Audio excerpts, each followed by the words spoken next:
এবার আগাম বন্যায় হাওরের ফসল হানির তেমন সম্ভাবনা নেই। আবহাওয়া অধিদপ্তর বলছে তাদের পূর্বাভাস এখন অনেকটাই নির্ভুল। উন্নত প্রযুক্তির কল্যাণে 10 দিনের পূর্বাভাস দেওয়ার সক্ষমতা আছে তাদের। বিশ্ব আবহাওয়া দিবস উপলক্ষে অধিদপ্তরের পূর্বাভাস সক্ষমতা নিয়ে রিপোর্ট করেছেন জিএম মুস্তাফিজুল আলম।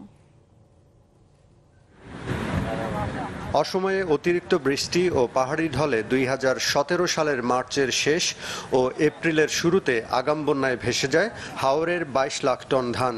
সেই থেকে এই সময়ে একটা ভয় কাজ করে কৃষকের মনে।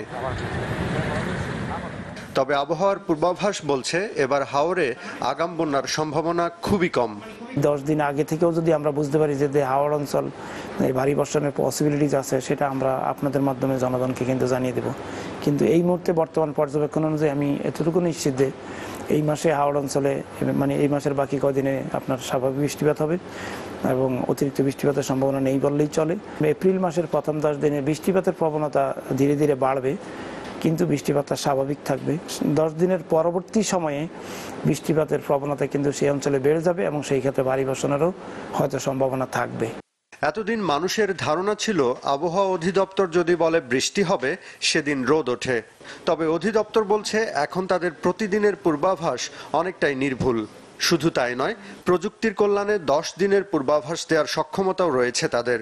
সামুদ্রিক ঘূর্ণিঝড়, প্রবল বর্ষণ, ভারী বর্ষণ কিংবা শৈত্যপ্রবাহ, তাপপ্রবাহ, এসব ক্ষেত্রে আবহাওয়া অধিদপ্তরের কোনো ভুল লক্ষ্য করা যায় না। গত ফেব্রুয়ারি মাসে আপনারা যদি লক্ষ্য করে থাকেন যে আমাদের একটি দিনও পূর্বাভাস ভুল হয়নি। গত বছর থেকে আমরা operational numerical weather prediction system আবহাওয়া অধিদপ্তরে চালু করেছি, যার কারণে আমাদের পূর্বাভাসের উন্নয়ন হচ্ছে, স্কিল বাড়ছে এবং ভুলের সংখ্যা কমে এসেছে। অধিদপ্তর জানিয়েছে সমুদ্রে 3টি ভাসমান পর্যবেক্ষণ কেন্দ্র স্থাপনের কাজ চলছে। 2021 সাল নাগাদ এই কাজ সম্পন্ন হলে ঘূর্ণিঝড়ের পূর্বাভাস আরো নিখুঁত হবে। সমুদ্র সীমায় যখন আবহাওয়া পর্যবেক্ষণ নেটওয়ার্কটি আমরা গড়ে তুলতে সক্ষম হব, সেটির সঙ্গে আমাদের যে গাণিতিক মডেলটা আছে নিউমেরিক্যাল ওয়েদার প্রেডিকশন, সেটিকে আরো সমৃদ্ধ করব। তখন আরো সুনির্দিষ্টভাবে এবং সময়ভিত্তিক পূর্বাভাস প্রদানে আমরা সক্ষম হব। একই সাথে পূর্বাভাস প্রচারে যুগান্তকারী পরিবর্তন আনবে বঙ্গবন্ধু স্যাটেলাইট। তবে পূর্বাভাস বিষয়ে সরকারের অন্যান্য বিভাগকে আরও সচেতন হওয়ার তাগিদ আবহাওয়া অধিদপ্তরের।